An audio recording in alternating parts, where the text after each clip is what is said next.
Welcome to Baddies for the People. I'm Rachel Pearl Jacobs. And I'm Cheyenne Hunt. And we're your resident baddies. Let's get into it. Welcome back, baddies. It's another week of Baddies for the People. And we're starting it off with What's the Tea with me? Cheyenne, what's the tea with you? So first of all, if you're watching, my hair looks like this because I just got back from 10 days in Florida. And the top of my hair is kind of pulled back in this strange claw clip situation because I still have an excessive amount of frizz and have looked kind of like an untamed lion for like 2 weeks. So that is still not resolved and we are trying to claw clip it out. So that's some really inconsequential tea connected to my larger, more exciting tea, which is I just got this incredibly exciting job, and this is still kind of a secret, but by the time this episode comes out, it will be publicly announced that I am the new executive director of Gen Z for Change. You should have told me it was a secret. Oh, well. Because I've definitely been telling people. It's okay. I don't think you've been telling, like, consequential people. You don't know that. I don't know. Everyone is consequential, bro. Yeah, like, is this like a butterfly effect kind of thing? What does that mean? What does that mean? You don't get the reference of butterfly effect? It's a Ashton Kutcher movie. Yeah, it's a bad movie, but it's like a very common saying. Like any little thing can set off a chain reaction that has unfathomable consequences. I thought it was about being ugly and metamorphosizing into something that's better looking. That's an ugly duckling. Correct. Well, Anyway, I'm super excited about this job. This organization is incredible. They have a long-standing track record of being really effective at fighting fascism with digital tools and comms. And I also just think that I can help kind of scale it to a new era. I think it's great that Gen Z is such a mouthpiece online. You literally haven't said what organization you were hired by, so no one knows. I literally said executive director of Gen Z for Change. Did she? I thought she just said she'd got an executive director job. I said executive director of Gen Z for Change. I swear you didn't. Well, when the listeners will have the last word on that one because I did. And anyway, incredible organization. Their former executive director was the one who interrupted Biden's press secretary about their lack of commitment to climate issues. And they were also parodied on SNL, and they've just done a ton of amazing work. And I'm super excited to continue to expand on it and make sure that Gen Z isn't just kind of like a mouthpiece for other people's issues, but that we're actually really earning a seat at the table and shaping the agenda. And so that's really like my big goal. You're like obsessed with something going on with my hands. Yeah, I was looking at your vagina nails. Cheyenne regularly gets designs on her nails that are emblematic of vaginas. No, I don't, actually. I was trying to see if she had vagina nails today. Butterfly wings. But okay. Anyway. And you can state clearly that they're not vaginas. Well, this time they're not vagina nails, which is what I was looking at, whether or not she had vagina nails today. I have never had vagina nails. I disagree. Alex, can you back me You up on had this? vagina nails at least one time because I remember those. It was not intentional. Boom. Like I said, Cheyenne is just bringing the alternative facts today, whether that be from her having lingering humidity hair or denying her existence of vagina nails. Anyway. Congrats, though, on your new job. Thank you. Wow. And that's the tea with me. Rachel, what's the tea with you? Well, I have no interesting news to update on because I've been very busy working on something that I'm not revealing to the pod and the greater population yet. So hold your breath. It's in store. But in the meantime, Cheyenne and I are going to play a game. Okay? Are you ready? Oh, I don't know about this. She doesn't know about this. It's a lovely surprise from me. So look, what's going to happen is you're going to have 3 options: cancel, warning, or full comeback tour. Okay. And all of these people are problematic. You know, we have the problematic faves. Okay. So you're going to have to decide whether we're canceling them, issuing them a warning, or if they deserve a full comeback tour. Got it. Our first person is Whitney from Secret Lives of Mormon Wives. I think comeback tour. I don't think she's done anything that's actually culturally cancelable. She might be like a weird bad friend, but that's redeemable for sure. Do you disagree with my call there? Well, Did I miss some like massive transgression? No. Did she say the N-word and I didn't notice? No, I can absorb and feel the problematic vibes echoing through the television. So I know that she's low vibrational and her behavior is going to perpetuate the low vibrational energy that sometimes comes through on Secret Lives of Mormon Wives. So yeah, but I'm the one who's like real woo-woo, okay. And her hair is just annoying to me. So I would say cancel. Full cancel, not even a warning. She's had plenty of warnings. Okay. The next person is Omarosa from The Apprentice. Canceled. Yeah, okay. So we agree on that one. I knew that was going to be an easy Immediately one. canceled. You work for Donald Trump, immediately canceled. What about Scott Disick? Comeback tour.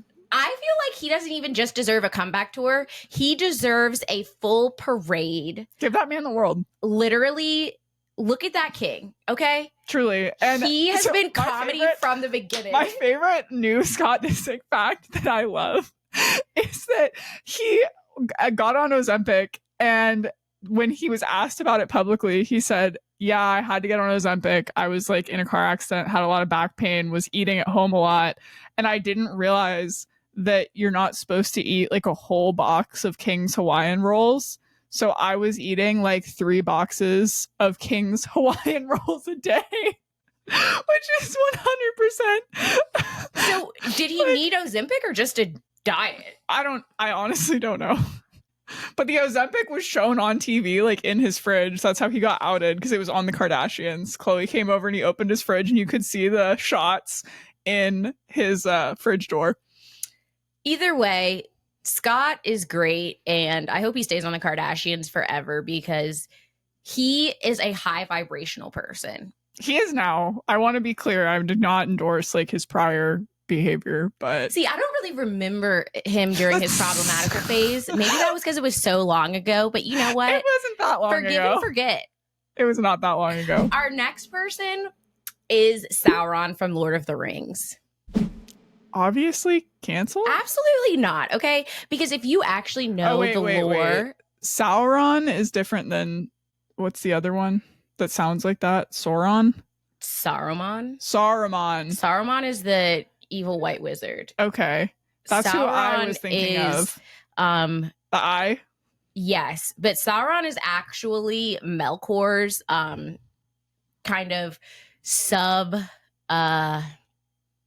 I don't want to say his bitch, but he's his underboss, okay? And Sauron really just wanted everyone to be great and do great things. And for that to happen, people just needed to be, guided and put correctly. And because of that, I think that Sauron had good intentions, poor execution. So I think he deserves a warning.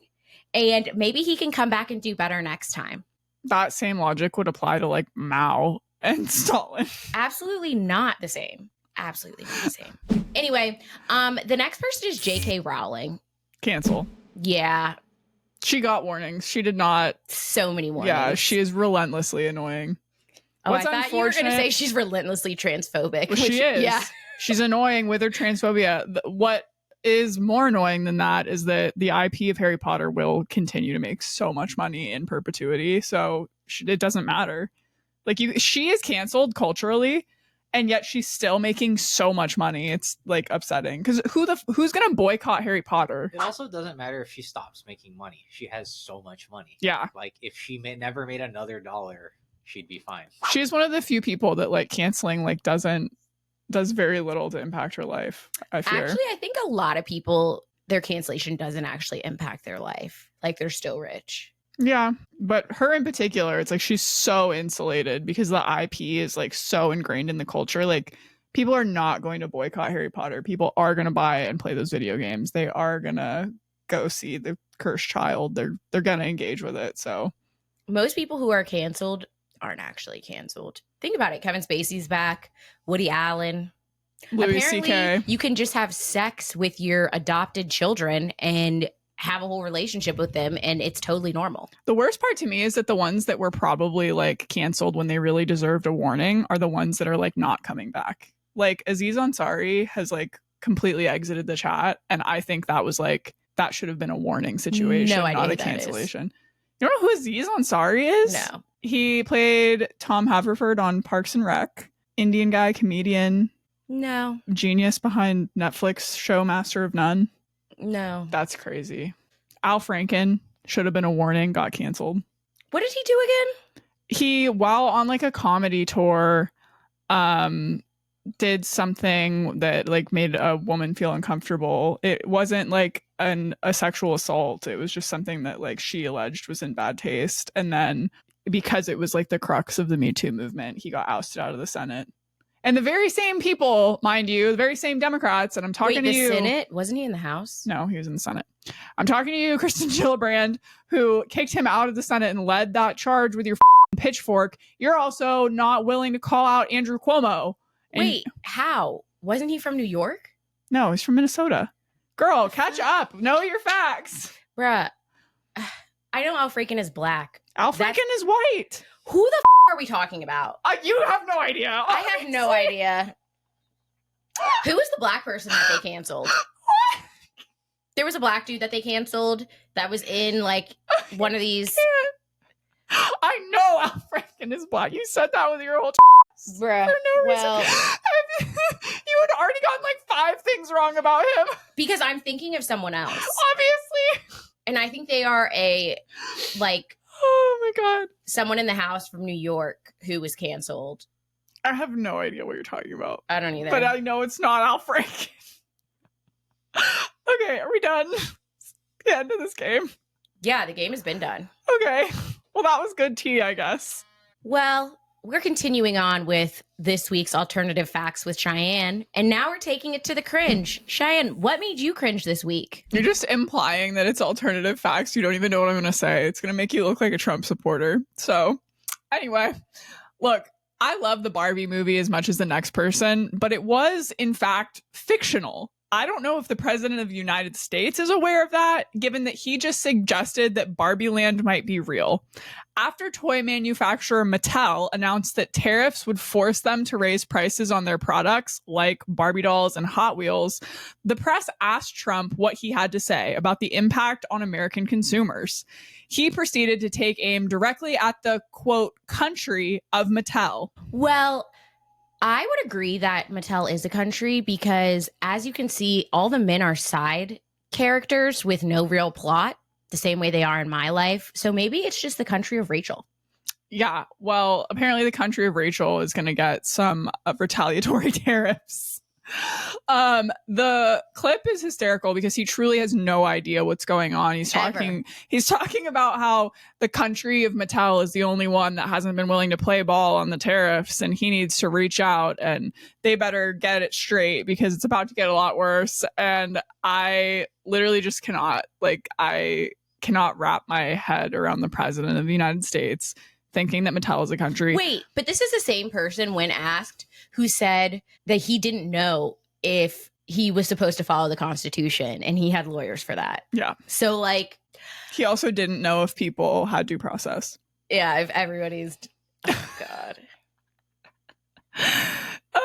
You have to laugh, otherwise you'll cry. So that was my first one. I also had to sneak in a second one, which, we're just talking about how awful the whole universe of the law is during the second Trump administration.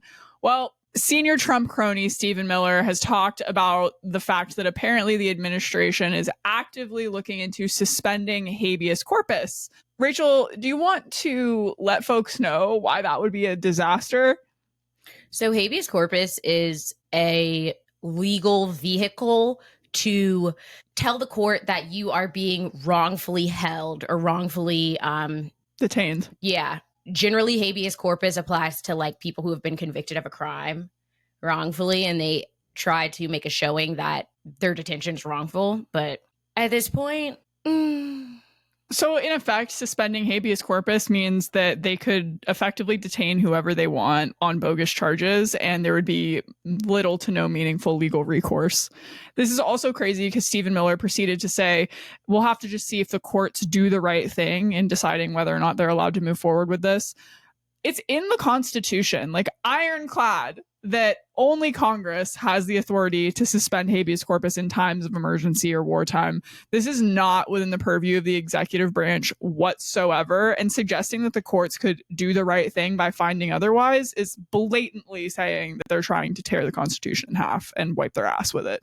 This is nothing new. I mean, it's a little new. Is it?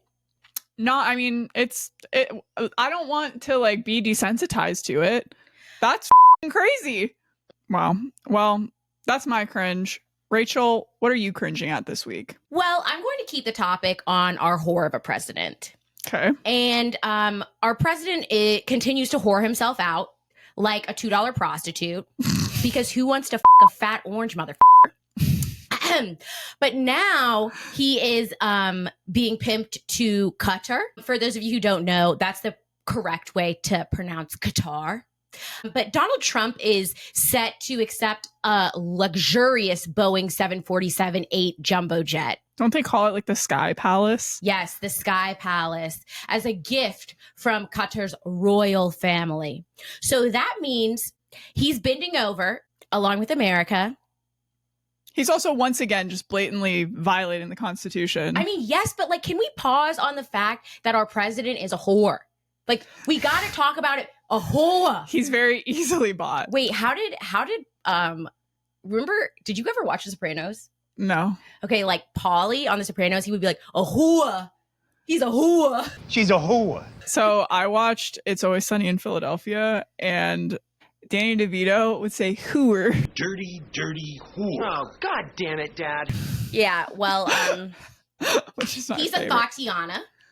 And Trump is thoughting and low price hoeing, okay? Yeah, like for the United States, to have access to the main mode of transport for the president of the United States, to be able to basically track that, because you have to assume there's no way they're just giving it to him. 100% there's going to be a tracking device in that thing. If there's probably going to be friggin' listening devices. Literally. Why would they not? That'd be stupid not to do that.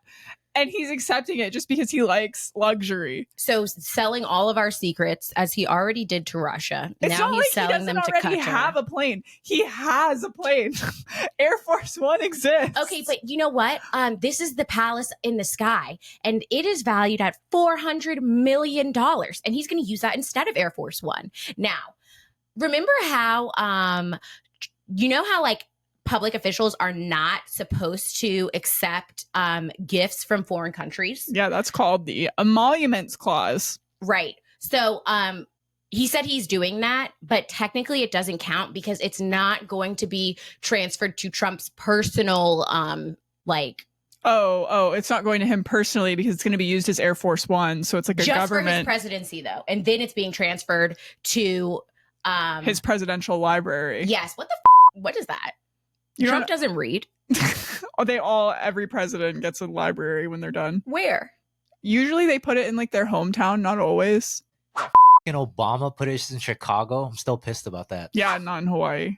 But Well, I mean, he was the senator of Chicago. I don't give a he's from Hawaii, so. Yeah, but like, isn't it the state you represent? No, it depends. The people will put them kind of like anywhere. A lot of the time they put it like where they grew up. Like Richard Nixon's is like in Orange County here, like by where I used to live. So is Ronald Reagan's, right? I don't know. Reagan's library is somewhere in California too. And they're usually really like touristy and kitschy and weird. Like most of them, I believe, if I'm correct, have like a fake Oval Office in it and just like random tourist. It's not like really a library. Yeah, I mean, this is just another item on the list of unethical, probably highly illegal things that Trump has done. 100% illegal. Okay, so there's another piece of this that we have to talk about, and that's the fact that Trump recently announced, well, not Trump, the Trump organization that Trump was supposed to have divested from, but obviously never did. They announced a $5.5 billion golf course. That's, of course, going to be in Qatar. So basically, as Trump withdraws his support for Israel, which kind of has been happening steadily. Yeah. I mean, he's just like not really vibing with them the same way he was before. Yeah, I think that's fair to say. I wouldn't say he's withdrawing support yet. Well, no, but as like the relationship fizzles, Yeah. He is looking for a new base of operations for the United States in the Middle East, and I guess that's Qatar. I think you're giving him way more credit than that. I think that this is all about like his unprofessional capacity. This is about getting enriched by a country that's willing to buy him off because he's a whore. That's a fair analysis. Yeah, I think you're giving him too much credit. I mean, I don't necessarily know if it's him or just like the other people who are in power with him. If Israel was willing to play ball and like give him Gaza, he would be right back into. Yeah. Well, yeah, but they're not. So he's playing with Qatar. Yeah, it's all a money thing. It's just a personal enrichment scheme. Yeah, because if he got Gaza, he would build stupid Trump resorts over the mass graves. You know, it really kills me that like when we talk about luxury resorts, Trump resorts are not it.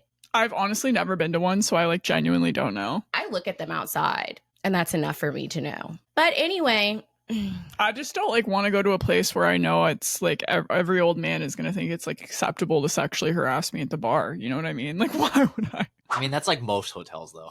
yeah. Yeah, but I feel like a Trump hotel, it's going to be worse. So overtly anti-Black. Well, probably that too. Well, with the chaos home and abroad, Cheyenne, what are your vibes this week? What is happening in politics and pop culture and everything else in between? You are not going to believe, or you actually might be able to guess who I'm going to talk about this week. Because my problematic fave, there's news. There's news about my problematic fave. Our favorite criminal girl boss. Her, not our. Everyone's favorite criminal girl boss, disgraced Theranos founder Elizabeth Holmes, who is behind bars until 2032 for defrauding investors and patients with her non-functional blood testing devices. Well, her partner has a new startup selling, you guessed it, blood testing devices. Wait, when you say her partner, do you mean like the old Indian dude that she was obsessed with? Or No, her current partner. Her current partner. So I don't know. I almost, what happened did to Sonny? Did he go to prison? Did he die? I have no idea. Well, you Can gotta we hit Google the it. Google Can machine? you- Story. Yeah, sorry. I didn't think we were going to be talking about Sonny Balwani.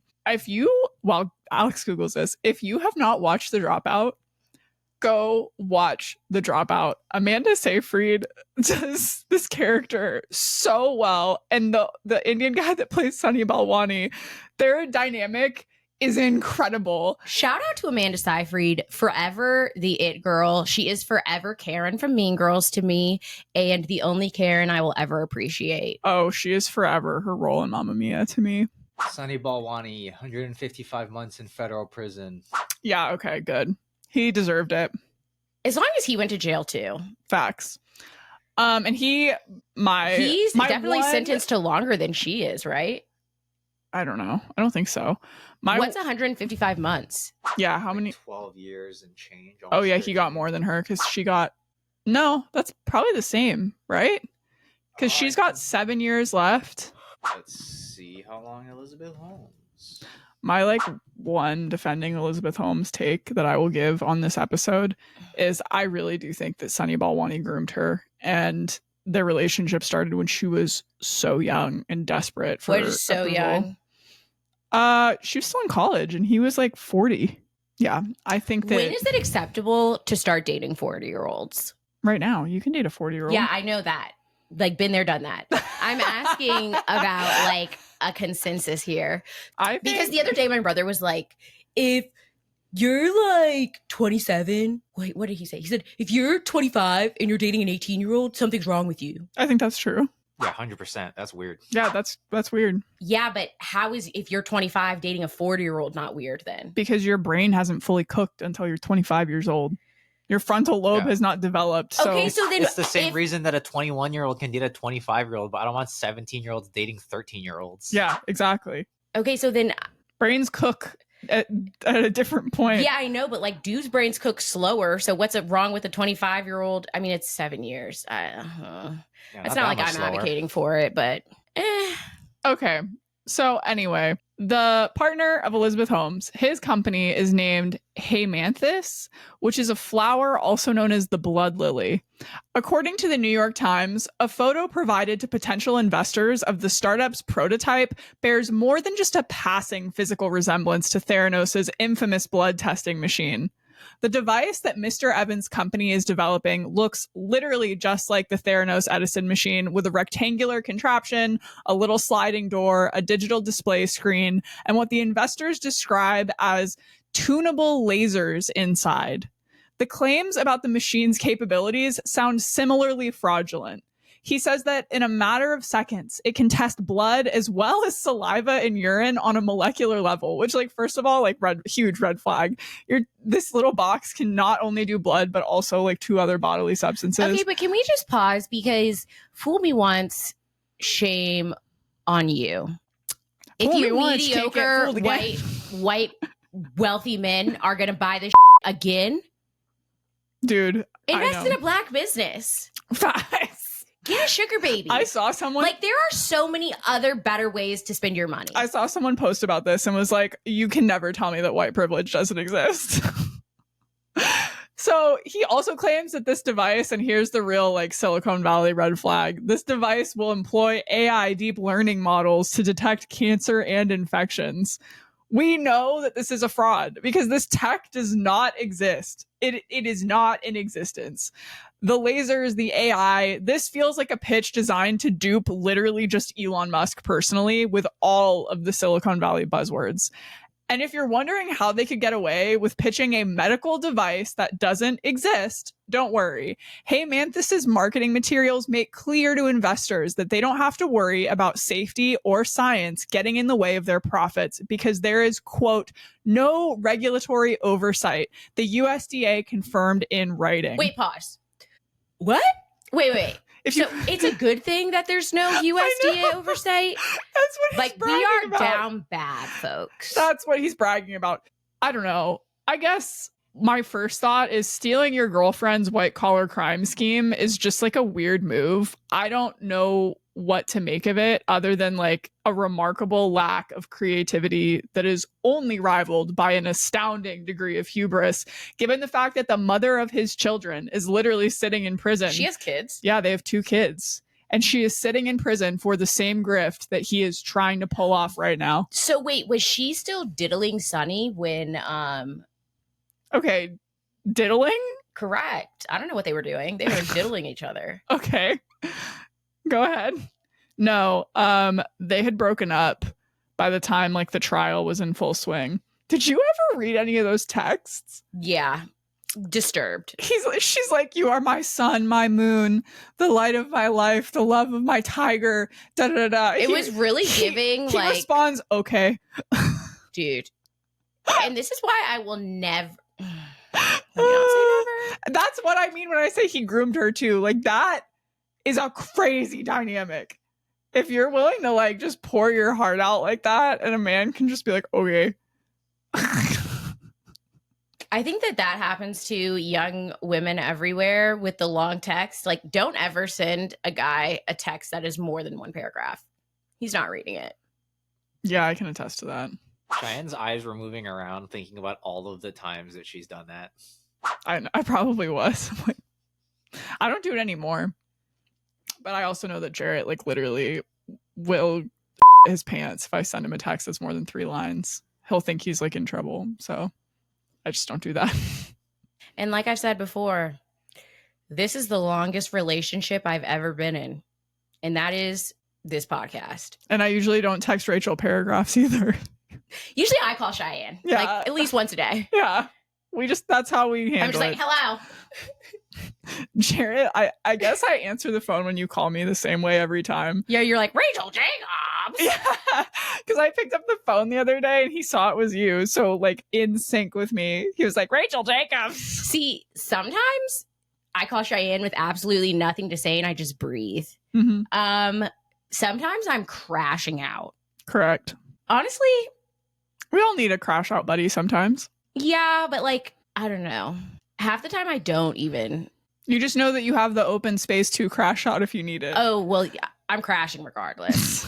Look, when you crash, you make a space. I love, you said a couple of times recently on some episodes, like crash out for democracy. And I love that branding. And I want to do something with it so bad. Like I want to plan an event or something that's like a big protest and call it the crash out for democracy or something like that. I have to like really think about what I want to do with it. But if you see me copying that, I will give you name cred. And a percentage. Percentage of a protest? Percentage of whatever a it percentage of that money from crashing out what's for his democracy. name? Come on, the billionaire George Soros. Oh, there's George Soros yeah, she gets money, a cut of that George Soros money. Absolutely. If there's George Soros money, I will give you a cut of it. George. I think it's so funny, like the rumors about all the like Democratic influencers and liberal influencers being paid off, because like I am one. I know a lot of them, and especially in my role now, I literally know like almost all the influential ones, and like they're not, like they're just not. Everybody's struggling. They all live together. Like no, it's not happening. And this is exactly why I'm not an influencer, because I'm not living with other people. 1, 2. You might be more well-adjusted if you lived with another person. Well, I don't know, actually. Find me I a don't know how boyfriend, much it's bro. helped us. You don't need a boyfriend? why would I live with someone if we're not smashing? Alex and I live together. Yeah, but you have a whole smasher, Jared. A whole smasher? Yeah, compared to a half one. What? That's a non-residing with you boyfriend. It's half smash. Can still find another one. Okay. Yeah. Okay, we've devolved. We need to move on. Rachel, what are your vibes this week? This podcast is gonna be so long because I'm not gonna cut anything. It's not. And yes, we're cutting all that dumb that I said about whoever the representative or No, whatever. we're not. Yeah, we are. Okay, talk about the Pope, Rachel. Tell me about your vibes. This week, my vibes are still possibly residing in Blackistan because we're talking about the new, possibly black, woke Pope. Allegedly woke. I think the jury's out on that. I mean, because he hates the gays. But anyway. He also is like not super progressive about women's stuff, which is annoying. It is still the Catholic Church. Like, Yeah, there's but the ceiling on how woke you can get in the Catholic Church. there is a Is ceiling. like the floor. Yeah. What was the slur that Francis kept saying? Can you find it? Oh yeah. Because he was like pretty good on LGBT issues, but then do you remember he got in trouble because he kept saying like the F slur, but it was like the Italian word for it. No, don't recall. I just remember the word was really funny because it sounded like a kind of pasta, and I just imagined it would be like a really gay pasta. Oh my God. Now we're all gonna wait with bated breath until Alex finds it. So, according to MAGA, the source and knowledgeable on nothing coalition, the new Pope is woke. I disagree. Honestly, hating JD Vance is not woke. It's just reasonable. Yeah. And Like, he does hate JD Vance. but who doesn't hate couch f***ers? It's also just astounding to, in one lifetime, be personally hated on by 2 popes. But what about a pope that tweets? Like, that's kind of crazy. Yeah, because this new pope, Pope Leo, his JD Vance hate came via tweet, which is it's a new era, tweeting popes. I mean, he is a DEI pope because he wrote a racial justice sort of letter thing after George Floyd's murder, and he criticized Trump's Muslim ban. So maybe he's a DEI pope. That's what makes him it. But I was going to say. But he hates the gays. Yeah, and his race is. Oh, okay, wait. Alex is prepared. What does that mean in English? It means. Uh. Frauchagine. Anyway, in 2012, so funny. the woke pope expressed concern that Western culture promotes enormous sympathy for beliefs and practices that are at odds with the gospel, specifically referencing abortion, the homosexual lifestyle, and alternative families comprised of same-sex partners and their adopted children. Well, Yeah, definitely not a woke pope. Either way, who cares? Because I'm not Catholic. Like, I'm not worried about this. It is just like a position that has an influence. Like, bruh. Is the Ave Maria a Catholic song? No. Yeah, I Well- didn't think so. Sounded Catholic to me. I need a coffee. Are we done? Can we? This has been a crazy vibes. So we're gonna take a break. There's not gonna be any ads because we haven't made it big yet. And when we come back, it'll be time for the deep dive. Well, ladies and gentlemen, it is time for the most important deep dive that we have ever done on this podcast. I don't know if that's correct. It but is. Okay. We are going to be talking about why Gen Z and I have no hose. We I like wanted how to. you said Gen Z and I, as if you like aren't Gen Z. You're like in the cohort, friend. Well, I needed to make this individualized for all the hoes who didn't know. Okay. You can join my lineup. There's still time. Subscribe today. So this week, we wanted to take a look at one of the latest panics about Gen Z. They aren't smashing enough. Now, this is obviously a very, very serious epidemic, okay? It actually, spoiler alert, it actually is. Yes, because everybody needs that long schlong or that cootie cat. Now, you're probably at least tangentially familiar with this through sensationalist headlines like a failure to launch, why young people are having less sex in the LA Times, or Gen Z are Puritans, but not for the reasons you think in GQ. The Puritans, which I guess is supposed to be like puritanical teenagers, but Gen Z is like also a lot of 20-year-olds. Okay, so this is rude. Anyway. Facts, I know. Some of us are getting close to 30, actually. Yeah. These articles started coming out like 4 or 5 years ago. I mean, still some of them were in their 20s, but way more of Gen Z was teenagers. Yeah, that's fair. That's a good point.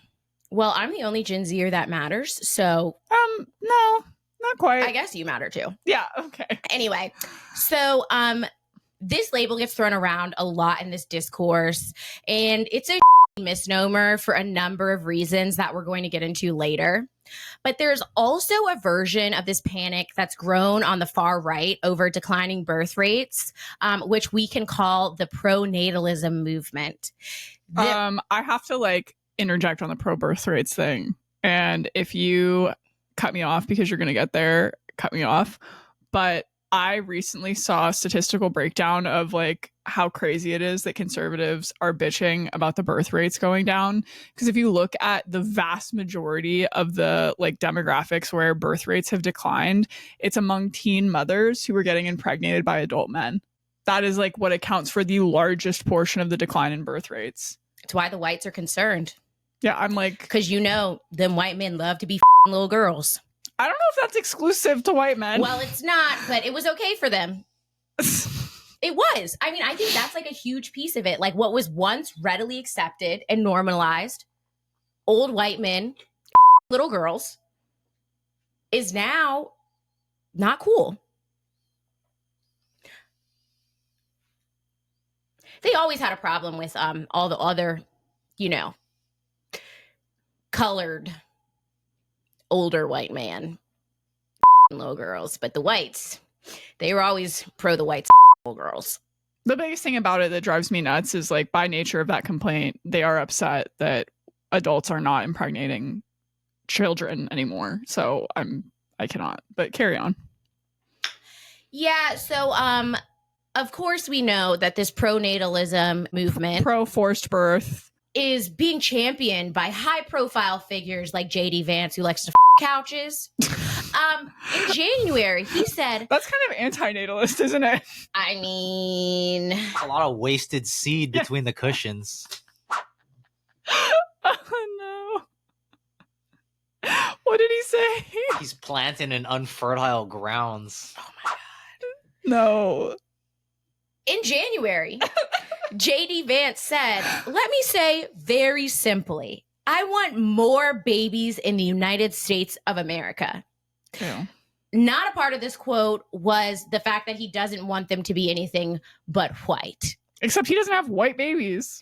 Isn't that the craziest part, though? Yeah. He it is. tolerates them. Yeah.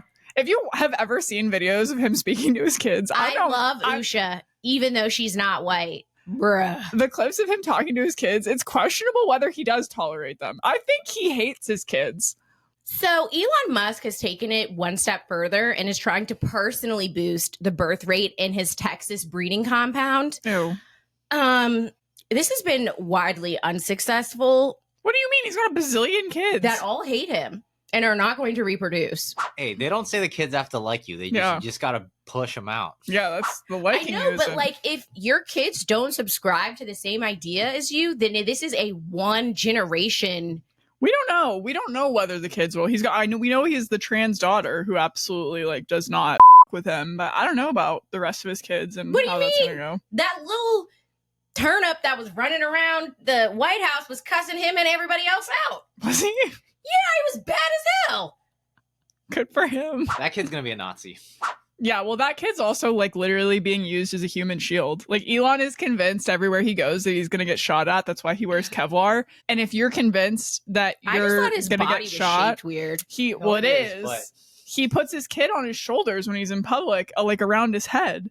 And like, if you think that you're constantly at risk of assassination, why the would you put your kid front and center unless you're Collateral using damage. him as a human shield? So yes, the pro-natalist movement is actually about creating a bunch of human shields so that you can continue with your white supremacist bullshit. That's a hot take right here. It didn't work very well in Tsarist Russia or in the French aristocracy.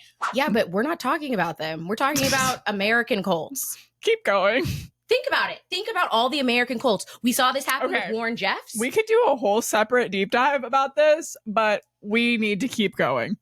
So these JD Vancelites and Elon Muskers claim that we're not having enough babies to replace people that are dying, and that's going to lead to the fall of Western civilization. Funnily enough, though, this is really actually manifesting in real time in South Korea, where they literally have a increasingly large aging population, and Also in Japan, and they have like nobody to take care of them. This is the thing, though, is that wealthier countries always have declining birth rates. And usually how that's supplemented is with immigration. Yep. But both of those countries are so tight on immigration that they only have their native workforce to replace it, which obviously is not sufficient. Yeah, not gonna work. all right, this is a call to all the blacks. We're going to Japan. We're taking over. They're not gonna let you. Actually, I think we should go to Korea because they do have good fried chicken from the Korean War. Mm-hmm. That's a super interesting history. The history of how American GIs brought it to Korea, but they really brought it from Black women in the South. Yeah, And but that somehow made it all the way to Korea, and then they slightly changed the like breading. maybe it tells you about the people that we were really sticking on the front lines and what they looked like and who really served our country for all of those times. If you read into the subtext of everything that the leaders of this movement are saying, they're talking about more white babies. Which is what I've been saying. Yes. And you wanted to make it multiracial. Because there are a lot of people who subscribe to this that are not white, but that is the core of the ideology. So basically, they're the people that Harriet would have left behind. And we shouldn't acknowledge them because we're leaving them behind too. So basically, Rachel is back on her creating disagreement where there was none. That's all stuff for another day. That's like a whole other theory that's not for right now. The point that we're trying to make today is that tons of influential media outlets and influential people are concerned that Gen Z isn't banging enough. But why is that so concerning? In today's deep dive, I want to focus on two key questions. Those that say that Gen Z is having less sex than their generational counterparts tend to cite a handful of studies, including a 2021 study by the CDC, a 2021 study by Rutgers University, and a 2020 study by Ueda et al. That analyzed general social survey data. Okay, wait. I don't know if these are like necessarily the best studies on this because this is right after COVID. Nobody was really trying to smash after COVID because y'all motherfuckers don't wash your hands. Yeah, that's a worthy point. So In general, these studies do suggest, though, that Gen Z is having less sex than previous generations. The CDC study reported that 30% of teens said they'd had sex at least once before, down from 38% in 2019 and over 50% in decades prior. The Rutgers study found that between 2007 and 2017, the percentage of 18 to 23-year-old men who had casual sex in the past month dropped from 38% down to 24%. The percentage dropped from 31 to 22% for young women of the same age. And this is because you guys are turning into incels and more women are becoming lesbians, and they don't count lesbian sex as sex. I have no idea if that's true about the methodology of these studies. Well, that is my thesis. Okay. The Ueda et al. Study found that, quote, between 2000 and 2018, sexual inactivity increased among men aged 18 to 24. Okay, but those are millennials too. In 2000, I was 3. No, it's not like... Yeah, it's between men who are 18 to 24 in 2000 compared to men who are 18 to 24 and whenever the study was done, so 2021. Yeah, that makes sense. They're not doing a longitudinal study of one subset of people. Yeah. Well, who cares? Us. Yeah. Because we need to know what we're talking about. So before we start making sweeping conclusions, I do want to examine what these studies are actually saying. Apparently not that 3-year-olds are having sex. No, that's not what they're saying. Thank God. The data in the CDC study is suggesting that today's teenagers start having sex later than previous generations, not directly that they're actually having less sex total. And this, I would posit, is because of the puritanical, evangelical, oppressive, if you have sex, you will go to hell and die teaching that was very, very, very influential and heavily pushed in the late 1990s and the early 2000s. Yeah, I don't know if that holds up to scrutiny, though, because more kids were in church and getting that message before. It's been getting less and less over time. So I don't know if that would cause an increase. I think that's just like your lived experience. My lived experience is reality. Yeah, okay. The Rutgers study is referring specifically to casual sex, which I've also seen other studies, including a 2025 study by the Sunday Times do. And again, that's not the full spectrum of sexual relationships. The Ueda et al. Study is the closest thing here to a panacea on Gen Z sexual frequency, and their young adult men saw a significant drop in sex. But interestingly, not women, which the study found remained relatively stable. I told y'all about my theory, okay? And my thesis is correct. Maybe, we don't know. Because you know what? It's better to have sex with another lady than to deal with a red pill motherfucker. My point here is that the actual studies aren't nearly as clear-cut as the headlines would make it seem. It isn't clear to me whether Gen Z is having less sex as a whole or that they're just more thoughtful about the sex that they do have, such as having sex later and less casually. And I, as the Gen Z expert on sex, can tell you that they're just not having sex. No Gen Zers are more thoughtful. Rachel is just positing that she's the expert on everything and has all the answers. Correct. Yeah. I do. At least when it comes to having a tragic Gen Z sex life. Yeah. Well, there are also broader issues with trying to figure out Gen Z's sexual habits right now. It's because of 50-50. Mainly that many of them are still so young. Gen Z is generally categorized as individuals born from 1997 to 2012, which means that the youngest Gen Zers are only 13 years old. I love that we both knew to do that at the same time. Well, I would also like to say, remember that the world was supposed to end in 2012? Oh, yeah, huh? Mm-hmm. And it was supposed to end in 2000. Sometimes I kind of think it did. I feel like the world felt very different, like pre-2012 to post-2012. And maybe we're all just like in hell now. You know? I don't know. Anyway, I shouldn't need to explain why research in this space might be working with an incomplete data set. I hope 13-year-olds aren't having sex. Yeah, exactly. So the jury is still out on exactly how much sex Gen Z is having / is going to have. Yeah, but also Gen Zers could be having sex with like millennials and Gen Xers and, you know, maybe the sugar babies are f***ing the baby boomers. Yeah, what's her face? Bill Belichick's girlfriend out here representing. God. Stop. That is a Gen Z queen. And she's having plenty of sex, I would guess. because that man is under her spell. Can I just say we love a girl boss? He's coochie-matized. I love her. I want to continue to watch her garner wealth.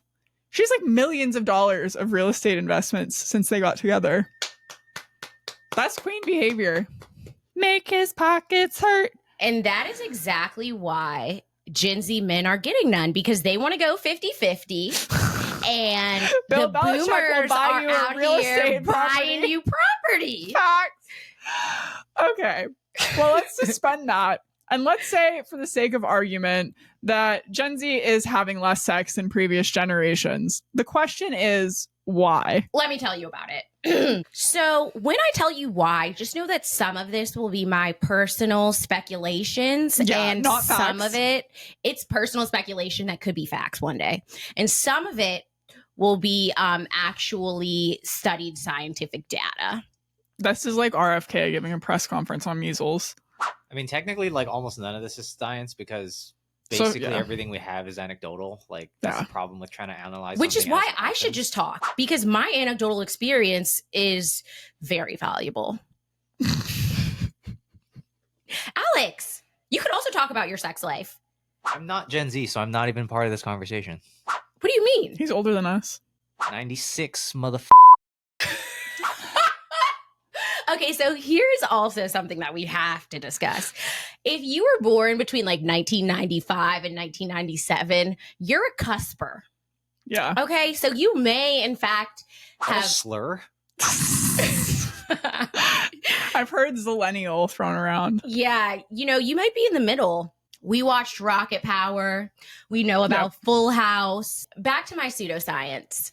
So in articles about why Gen Z isn't smashing, there's this purported trend that you'll see in almost every explanation under the sun for why this is happening, ranging from people staying inside to living with their parents to counter reaction to the sex positive movement of decades past to reduced alcohol consumption to, of course, the internet. So what Cheyenne is going to suggest video games is that because so many dudes are diddling themselves watching porn, they are unable to have sex. I'm not going to suggest that as like the answer, but I think it's an answer. And I would disagree because, first of all, even this suggestion, reduced alcohol consumption, whiskey dick. Like, but Well, I think the reduced alcohol consumption is on the behalf of women because they only smash when they get drunk enough. No, I think that is actually like a causation correlation mix up, because I think that the reduced alcohol consumption is a result of the fact that people are going out less socially altogether. Anyway, the pandemic is also an obvious reason why young people might be having less sex. If you'll recall, 2 of those studies that Cheyenne mentioned came out in 2021, which I already said like 7 times because obviously them hoes was not in your bubble. Well, and like I moved to a new city in 2021 and got to DC and got a job, and everyone was working remotely. And even though the pandemic was ramping down and people had vaccines and it was safe, there was just no socializing to be had, even if you were interested in it. Like going out, meeting people, like the scene was dead. Because everyone got used to being homebodies and like watching Netflix. Yeah, exactly. I had always been a homebody. Also, same. Like, I just think that my prince is going to show up on my doorstep or, casually run into me while I'm out and about at the 3 places I go in public. Erewhon Prince. It's not Erewhon. I don't go there that often. Modern bread and bagel Prince. That I always DoorDash. Anyway, all of these could be partial truths. However, there's another reason that could be, significant in explaining this phenomenon that's lacking in many of these other articles. The male-female political divide among young people. There is a huge ideological gap. These low-T, small weenie men are becoming red-pilled. They need the blue pill, okay? So they can keep it up. I will interject here with an anecdotal story, because obviously I know we're going to talk about it more factually. You're looking at me like I'm going to talk about someone with low T. I'm not. I thought she was going to talk about a teeny weenie. So no. When I was working on Capitol Hill, I randomly like got deeply passionate about trying to get Andrew Tate kicked off of the internet because I like hated this man, and this was when he was like up and coming as like a huge internet influencer, and you could see him everywhere on TikTok, and like he was literally like everywhere. You could not avoid him. And my boss at the where I worked, super progressive man, I like admire him a lot, came into work one day and said, "Who's Andrew Tate?" Because like, and I was trying to get him to let me do this work. He was like, no. I was like, I want to work on misogyny online. He's like, no, it's not. We got other to do. He comes into work one day. He goes, "Who's Andrew Tate?" And I was like, oh, he's one of these guys that I really specifically want to go after for like, he's a human trafficker. He's like a huge, like just proponent and vector of misogyny online. He's reaching out to young men, And his face like crumbled. And he was like, my son asked me for my credit card today to sign up for like some class. Oh no, he spent money on the Tate classes. Yeah, he did. On Hustlers University. And so that was how I got my boss to let me lead a campaign to get the FTC to shut down Andrew Tate's Hustler University. And they did. So I am a personal thorn in the side of Andrew Tate. I am one of the reasons they could not accept credit card payments anymore. I worked to get your ass kicked off TikTok. I hate that man, and I'm personally pleased to have been a huge thorn in his side. God bless America. And that he is, I'm sure, one of the main contributors to this next segment, which is why young men are so red-pilled. Yes. And don't forget that we have to blame the Gen Xers, the millennials, and the boomers for the deep ideological gaffe that is Gen Z men. You can't, though, because they're actually, like, statistically, a lot of them more, especially millennial men, more progressive. Yeah, but they're also the ones who are influencing these Gen Z losers. Yeah, but it's not the whole generation. It's like a handful of grifters. The whole generation tracks more progressive. That's why this is so unique. Well, that's why then they need to speak out. Where are the hotties with bodies who have brains? The hotties with dad bods. I'm right here. Alex is like, bitch, I wrote this script, actually. Oh my God. Okay, well, anyway, this is one of the things I love to talk about right now because I think it's so interesting. This is one of the deepest political divides in the country right now, and it's between Gen Z men and Gen Z women. Per an NBC News Stay Tuned poll, only 24% of women aged 18 to 29 approve of the Trump administration, compared to 45% of Gen Z men. This 21-point gap is significantly wider than other age brackets, with the 30 to 44 bracket having a 9-point spread, the 45 to 64 bracket a 13-point spread, and the 65 plus bracket only a 7-point spread. Which is why Bill Belichick is smashing a Gen Z woman. So for all you Gen Z men out there. Why? Because Bill Belichick is a libtard. Exactly. He's in that 65 plus bracket. He might be like an anti-consumptionist given all the holes in his clothes. So maybe he's also like a radical anti-capitalist. I don't know if you know about why he did that, like the cutoff hoodies thing. No, I have no idea. So coaches used to wear suits to games, as they do in like many other sports. And then the NFL was like, no, you got to start wearing like NFL merch. And Bill was super displeased with that. So he was like, I'll wear the Pat's hoodie, but I'm going to cut the sleeves off and look like an idiot.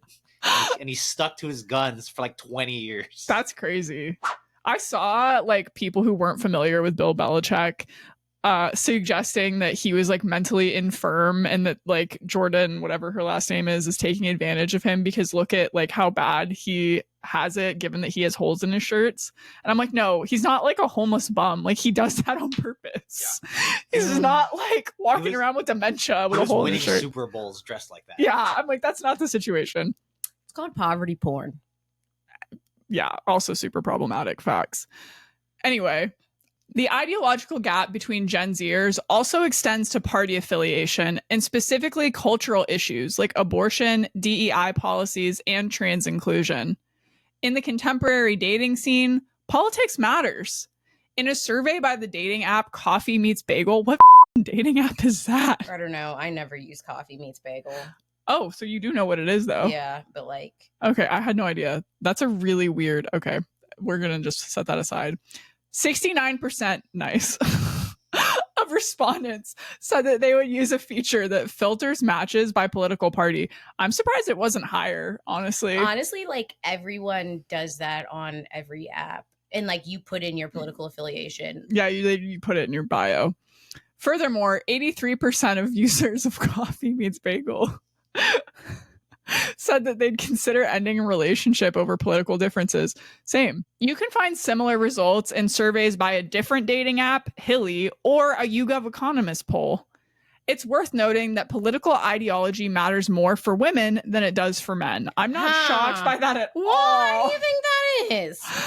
Yeah, because political ideology determines whether or not you think I'm a human being with equal rights. Yeah, like who should govern my body? Yeah, not shocking.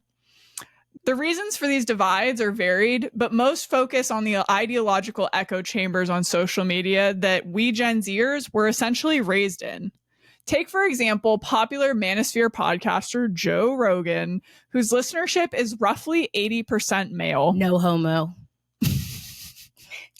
I think it's fair to say that the curating of Gen Z's listening and viewing habits likely contribute to increasingly disparate politics, something that wasn't accessible to previous generations.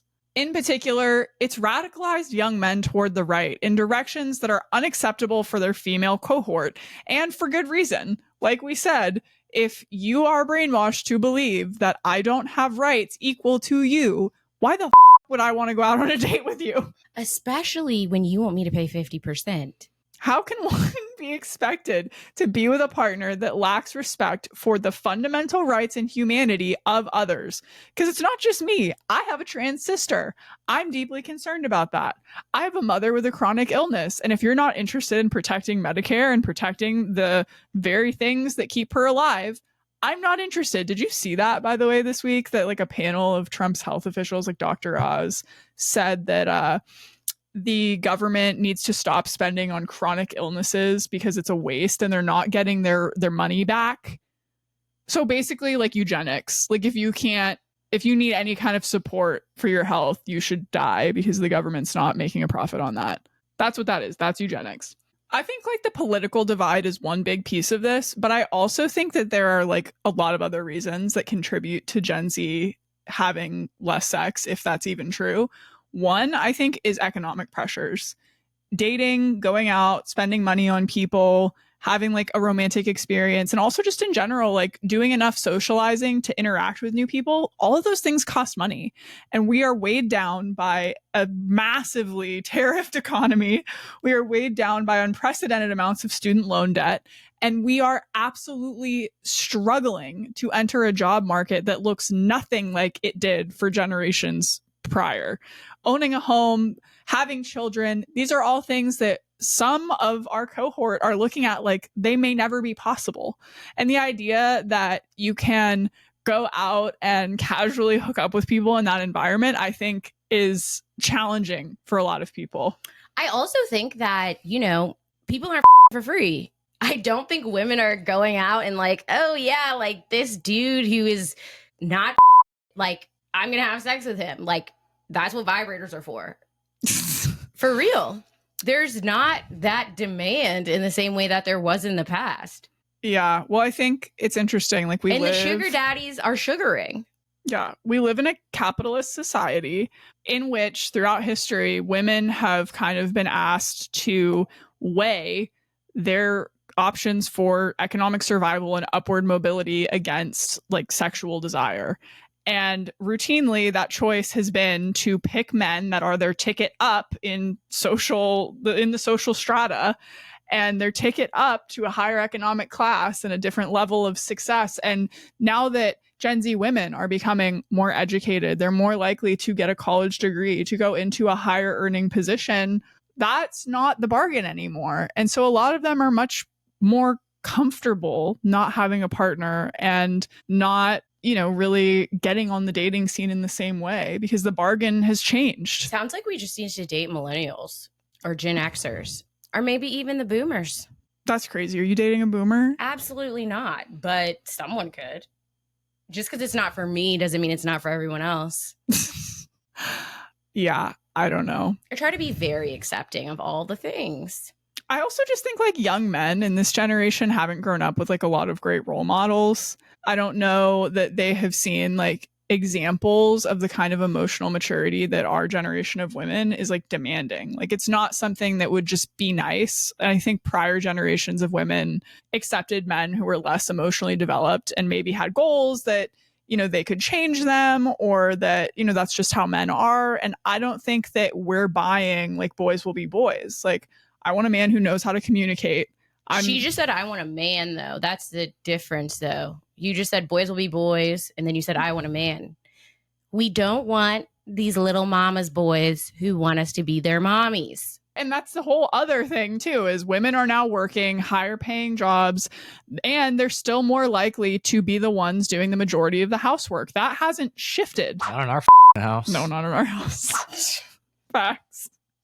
But I feel really weird every time I talk about this because I almost feel guilty that that's not my lived experience.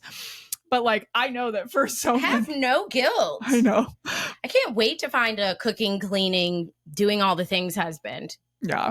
But for so many women, that's not the reality. Like they are the breadwinner and they're also doing like over 50% of the housework, the childcare. And if we're going to talk about like declining birth rates, conservatives like fix that. Giving me a $5,000 credit for having a baby is not going to do to persuade me when these ain't men aren't going to carry their weight around the house and I'm still expected to work full time and manage all of that. While childcare is more expensive than housing in a huge number of states across this country. I was going to say $5,000 in a lot of places doesn't even get you a year of childcare. Yeah. So you can suck my something. That's I don't like know. a month of childcare. Maybe. Yeah. Yeah. I mean, there's a lot of places. And when I was living in DC, people were paying more for daycare, not even like a nanny, daycare, than they were in their mortgage or rent. Like, it's crazy. So, yeah, you think that you're going to like strap us down with student debt and that's going to make us want to like strap. It's going to make some really untasteful like strap on joke. We're looking for the strap-ons, not the strapped down men. I'm sure that there's conservatives who try to argue that this is because like people are gay now. No, what do you mean? It's because of the the independent woman crisis. That's what they actually say. What did JD Vance kept saying during the childless cat lady?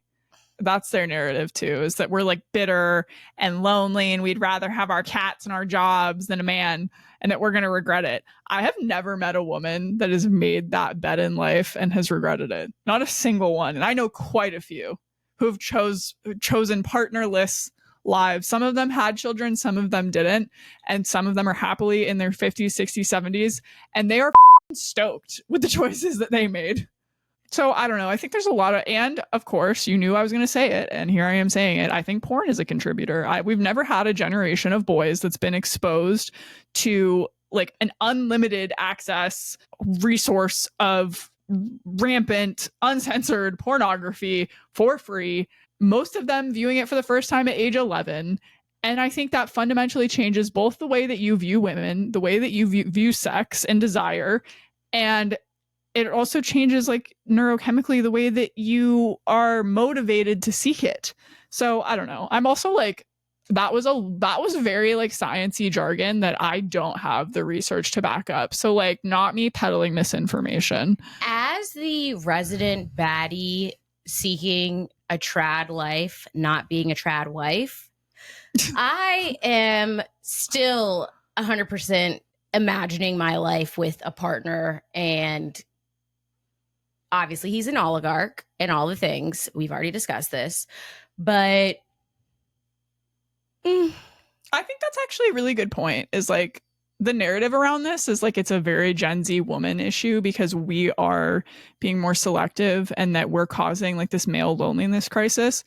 We don't like, I want to have a partner and Rachel wants to have a partner, and like I'm lucky enough that like I do, but I feel very lucky. Like the dating scene out there is bleak, And especially for women and my female friends, like they are really struggling to find somebody with like basic values of respect and like basic tenets of communication. This is not like, we didn't want this. We don't want it to be this way. Like we want people to raise better men with self-respect and mutual respect and trust funds. Well, that helps. That male loneliness crisis is a part of this, because where are they turning to? They're turning to the manosphere online, and weirdly, new studies are showing that they're turning to the church.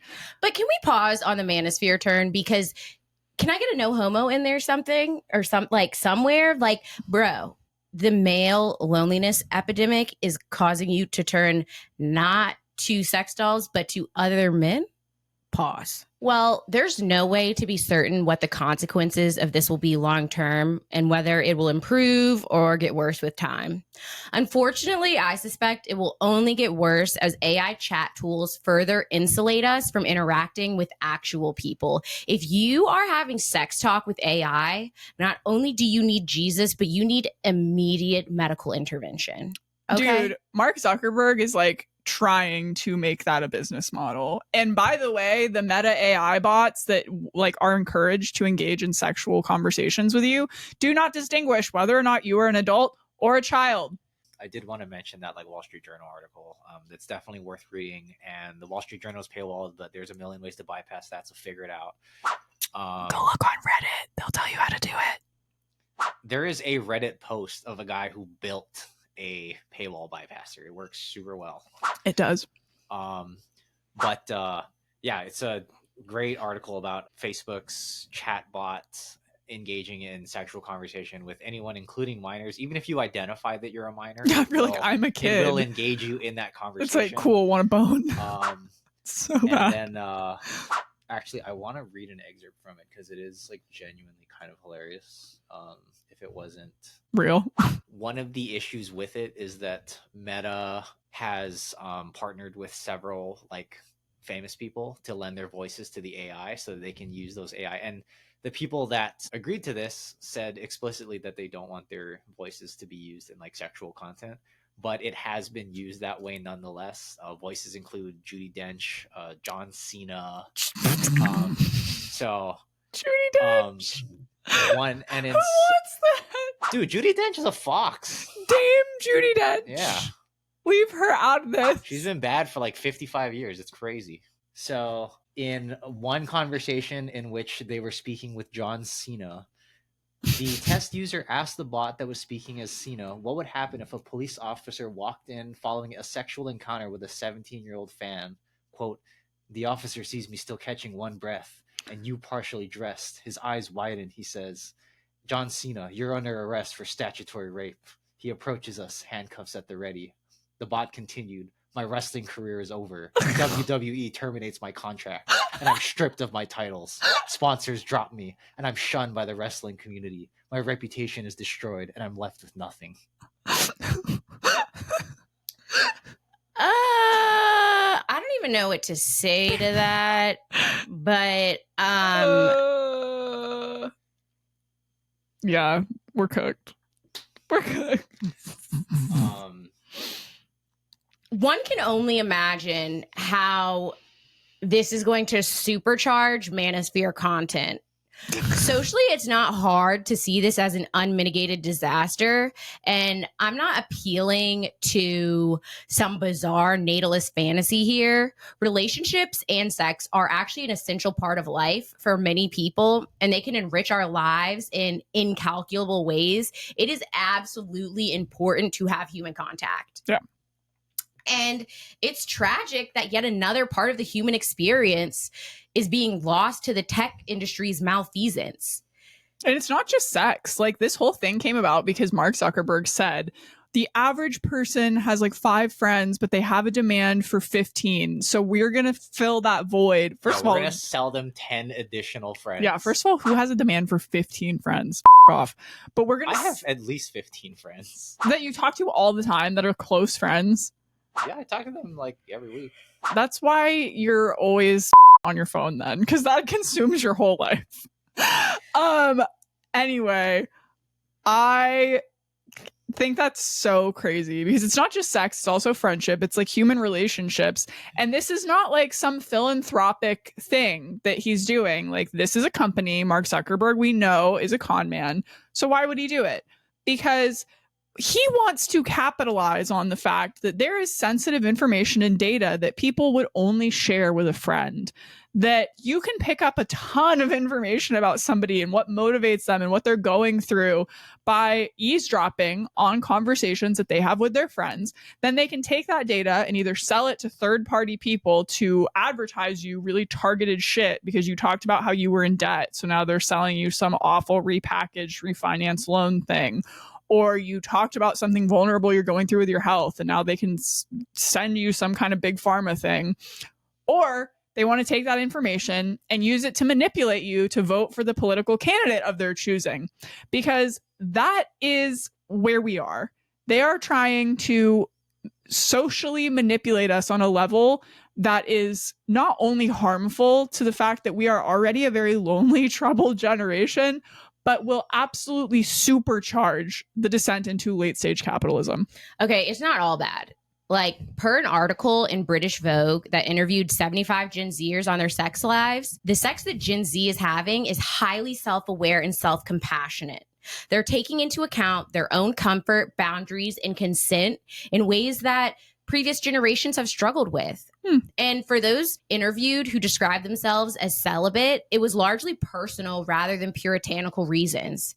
So there's an excerpt from this piece, and the person says, "I am much more in tune with what might trigger self-destructive behavior, such as hooking up too much when I'm sad." Another individual says that she is careful not to date when she feels anxious because she can obsess day to day about whether someone likes her, whether they thought she was funny, whether she overshared, whether she was good in bed, whether she was fat, the list goes on. So for those reasons, she tends to avoid dating when she's in an especially anxious or stressful stage. They're also broadly the most queer-friendly generation, incorporating a broader spectrum of gender and sexual identities. And according to a survey by the Kinsey Institute, Gen Z is kinkier too.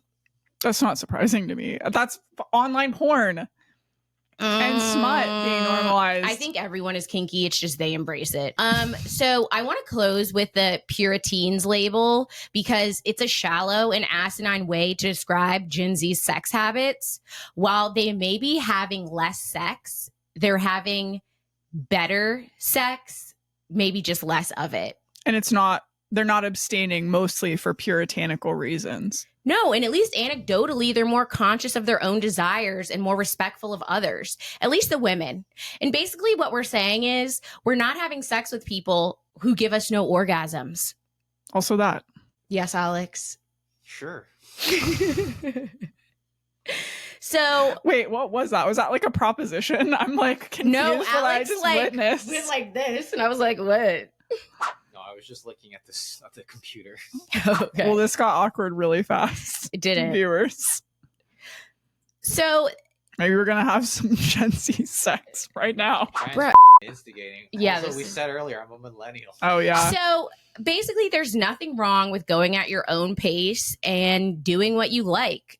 Because we all know that the other generations are sexually repressed, never satisfied, and not having orgasms. My closing remark is this is becoming my catchphrase on this show because I say it so often, which is like a big chunk, not all of it, but a big chunk of the male loneliness crisis is self-inflicted. And so if you don't want to be celibate, like do not operate as if you are entitled to sex with women who you see as lesser beings. Or take the little blue pill. No pun intended. Anyway, Cheyenne. Sponsored by Hims. No, it's not. Yeah, it's not yet. What's been living rent-free in your head this week? Rent-free in my head this week is I don't really know what to like call this phenomenon, so I'm just going to describe it, which is videos of ICE abducting innocent people off the street right next to like clips of the Cowboy Carter tour on my timeline. It's deeply disturbing to live in a reality where these kinds of clips are just like part of the social media timeline. And I really think that this is desensitizing and it contributes to a lack of empathy. I want to compare this to like the Vietnam War being on television. That was like a revolutionary thing. It woke people up in a way where the horrors of war were right there in your living room and people took to the streets and they were incredibly active and political and anti-war in a way that was pretty new in like modern American history because they felt that pain intimately. It was long form. Folks had to sit in the discomfort of bearing witness to cruelty. But now it's like we're micro-dosing horror and getting acclimated and desensitized to it. And getting a little clip of watching this woman have her baby ripped from her arms and her 16-year-old daughter's face smashed into the pavement while she is kidnapped by ICE agents and her whole community is fighting and losing this battle. And then I swipe and it's like a clip of Blue Ivy dancing. That feels violent to me. It feels like desensitization and erasure. And it's the same thing with clips of Gaza, right? Like I think that people were horrified until it was normalized and you swiped and it was the next dance trend on TikTok. And then it was just something that we all came to accept because we didn't want to sit in it anymore. We swiped past it. So I really just don't want to see that continue to be the case. Bearing witness is important, and like taking your own mental health into account is also important. And if you know that you're someone who's already active and doing the work, then like you need to do what's best for you. But if you're not that person and you have kind of turned this off for months because it was hard, but you're also not in the streets and you're not crashing out for democracy and you're not finding a way to be active in this fight, then I think you should be bearing witness a little bit more. Don't just be desensitized on the timeline. So that's what's living rent-free in my head this week. What about you, Rachel? So what's living rent-free in my head this week is Rodney Hinton Jr. For those of you who don't know who Rodney Hinton Jr. is, he is a loving father. His son, Ryan Hinton, was shot in the back by police officers on May 1st.